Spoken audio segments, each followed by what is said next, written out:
की अगर बात करें तो कम्युनिज्म की इब्तदा कब हुई कि जब मार्क्स ने एक छोटा सा वाक़या है जो कम्युनिज्म की बुनियाद बना।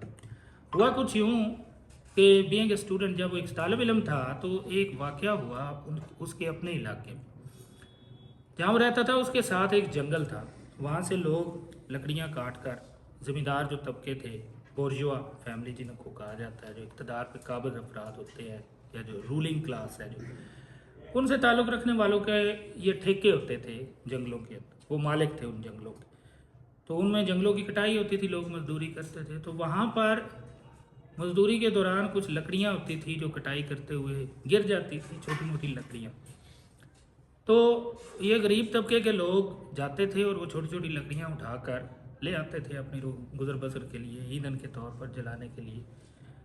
तो एक दिन हुआ यूं कि वहाँ पर कानून हरकत में आया और लोगों को इस जुर्म के पादाश में गिरफ्तार किया गया, उनको टॉर्चर किया गया, जेल में भेज दिया गया कि ये जंगल में चोरी करते।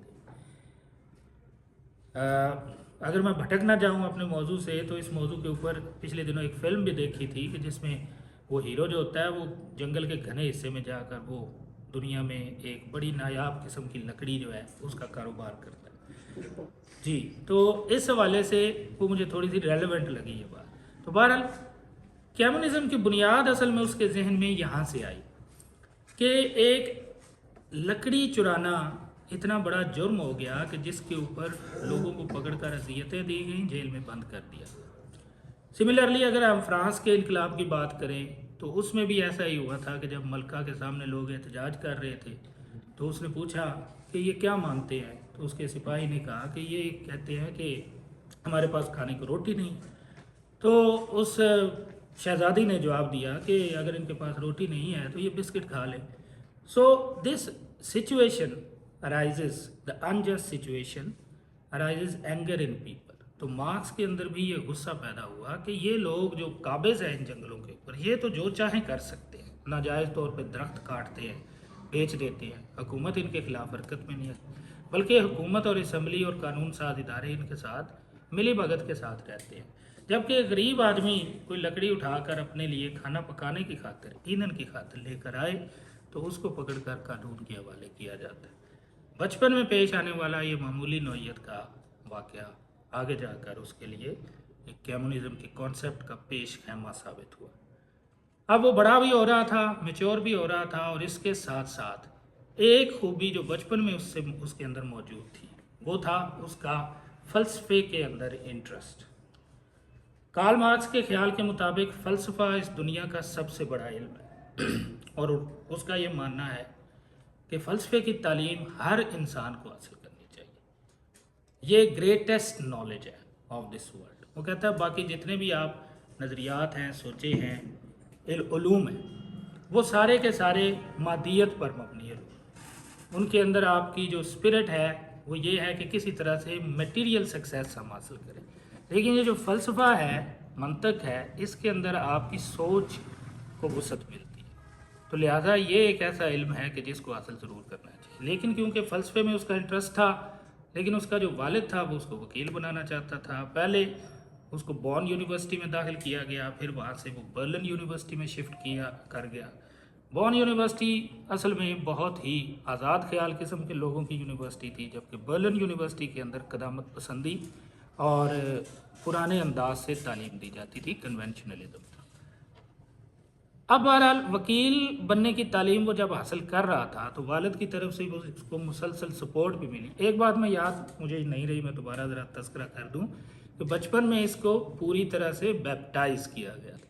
अब बैप्टाइज़ करना क्या होता है कि ईसाइयों में ये एक रस्म है कि जब कोई कन्वर्ट होता है ईसाइयत में तो उसको पाक पानी के साथ एक गुस्ल दिया जाता है। तो इसके वालिद ने कार्ल मार्क्स को बाकायदा गुस्ल देकर एक क्रिश्चियन बनाया था। अब अगर हम आगे की बात करें तो वकील तो ये बनना नहीं चाहता था, वालिद के फोर्स करने पर ये शोबा इसने ज़रूर इख्तियार किया, लेकिन कुदरत का करना ऐसा हुआ कि उसका वालिद बहुत जल्दी फौत हो गया। He was too young. तो वालिद की वजह से वो वकील बन रहा था। तो जो ही वालिद की वफ़ात हुई तो इसके बाद कार्ल मार्क्स ने अपना पसंदीदा शोबा जो फ़िलासफ़ी है उसके अंदर बाकी तालीम हासिल करना शुरू की, तालीम मुकम्मल की। अब तालीम मुकम्मल करने के बाद इसके पास जॉब भी करनी थी, इसने छोटे मोटे काम भी किए इसने। अब इसका मैं थोड़ा सा फुल तारफ़ करवाऊँ कि कार्ल मार्क्स है कौन। सबसे पहले कार्ल मार्क्स एक फ़लसफ़ी फ़िलासफ़र, दूसरे नंबर पर ही इज़ एन इकोनॉमिस्ट, मईशतदान भी है, फिर पॉलिटिकल थ्योरिस्ट भी है। ये साइंसी अंदाज में पॉलिटिकल यानी सियासियात का तज्जिया करने वाला शख्स है जी। फिर ये सोशियोलॉजिस्ट है, समाजियात के ऊपर इसकी बहुत ज़बरदस्त गिरफ्त है। फिर ये जो इसका सारी उम्र जो पेशा रहा, असल में जो पेशा रहा इसका वो था journalism, he was a journalist. और ये जो मुल्क भटकता रहा है उसकी वजह ये जर्नलिज्म बना है, क्योंकि इसके पास एक टूल था कि ये अखबार और जरीदा हफ्तावार इसका एक जरीदे 2-3 इसके नाम थे उनके, वो निकालता था। जर्मन नेम है, बड़े मुश्किल नेम है। तो इन जरीदों में वो अपने अफकार भी खुल्लम खुल्ला बयान कर देता था। तो ये वो वजह बनी कि सबसे पहले इसको एग्ज़ाइल जर्मनी से भागना पड़ा, निकाला गया इसको बाकायदा एग्ज़ाइल के साथ। जर्मन के लोगों ने इसको निकाला, हुकूमत की तरफ से पाबंदियाँ लगी। फिर ये फ्रांस गया, फ्रांस में भी इसके ऊपर हयात तंग कर दी गई, वहाँ पर भी बहुत मुश्किलात के साथ वक्त गुजारा। और फिर अल्टीमेटली जहाँ इसका आखिरी ठिकाना इंग्लैंड यानी लंदन बना, वहाँ जाकर इसने अपनी ज़िंदगी के आखिरी अय्याम जो है वो वहाँ गुजारे।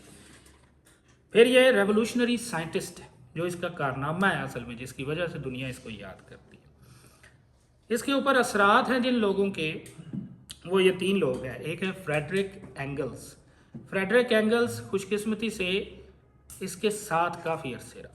इन दोनों ने मिलकर वो कारहाय नुमाया सर अंजाम दिए हैं जिनके असरात आज तक दुनिया के ऊपर मौजूद हैं। इन दोनों ने मिलकर कुछ किताबें लिखी हैं, जिनमें सबसे मशहूर किताब है the communist manifesto. Communist manifesto 1848 में दोनों ने मिलकर लिखी थी। दूसरी जो इनकी मशहूर ज़माना किताब है, जो कार्ल मार्क्स की अपनी ज़ाती तसनीफ़ है, जिसको आज मॉडर्न वर्ल्ड में इकनॉमिक्स की बाइबल का दर्जा दिया जाता है, दैट इज़ दास कैपिटल, जो कि 1867 में पब्लिश हुई थी। शख्सियात का दूसरा नाम लिया जाए जिसका असर था कार्ल मार्क्स के ऊपर, ये शख्स है एडम स्मिथ। एडम स्मिथ जिसको फादर ऑफ इकनॉमिक्स कहा जाता है, मईशत की या माशियात की बुनियाद रखने वाला ये शख्स, जिसने कुछ असूल वज़ा करके दिए कि दुनिया की मईशत के कानून क्या हैं, 1 2 3 पूरे प्रोसेस के साथ जिसने समझाया। और इसी एडम स्मिथ को एक मशहूर मरूफ नज़रिए का बानी भी कहा जाता है, जिसे कहते हैं हम कैपिटलिज्म। उसके बाद हम देखते हैं, तो एडम स्मिथ की थोड़ी सी बात करूं तो उसकी 3 ऐसी तसानीफ़ हैं जिनको पूरी तरह से अज़बर थी ये कार्ल मार्क्स को। उन किताबों के नाम the wealth of Nations, published in 1776, फिर the theory of moral sentiments 1759 and the invisible hand, ये पब्लिश की गई थी, जो कि एडम स्मिथ की तरफ से पब्लिश की गई हैं इन किताबों को। इसके अलावा फ्रेडरिक एंगल्स, एडम स्मिथ और हेगल का भी कार्ल मार्क्स के ऊपर बहुत ज़्यादा असर रहा है। फिर एक जर्मन और फिलासफर था फिट्शे, नॉट निट्शे, इट्स फिट्शे, उसका भी कार्ल मार्क्स की सोचों के ऊपर बहुत ज़्यादा असर रहा। अब हम अगर कम्युनिज़म के बारे में थोड़ा सा मैं आऊँ, कार्ल मार्क्स की ज़िंदगी के बारे में काफ़ी सारी बात होगी। अब हम आते हैं अपने असल मौजू की तरफ, जो कि है कम्युनिज़म। कम्युनिज़म की सबसे पहले हम तारीख़ को बयान करना चाहेंगे कि कम्युनिज़म की तारीख़ क्या है, what is the history of communism, for how long communism have been present in this world. तारीख़ की बात करें तो इंसान की दौलत के लिए हिरस और हवस, जब से इंसान इस दुनिया में आया तब से उसके अंदर मौजूद है। दुनिया के अंदर हकूक़ की जंग, असल में मईशत की जंग, लोग अपने हालात ज़िंदगी को बेहतर करना चाहते हैं। इसके लिए बहुत से तरीके आजमाए गए, बहुत से लोगों ने इसको अपने अपने अंदाज से एक्सप्लेन करने की भी कोशिश की है। चाहे हम मज़हब की तरफ देखें तो मज़हब का जो अल्टीमेट गोल है वो भी यही है कि लोगों की फलाह का काम करो और अपनी आखिरत की फ़िक्र करो।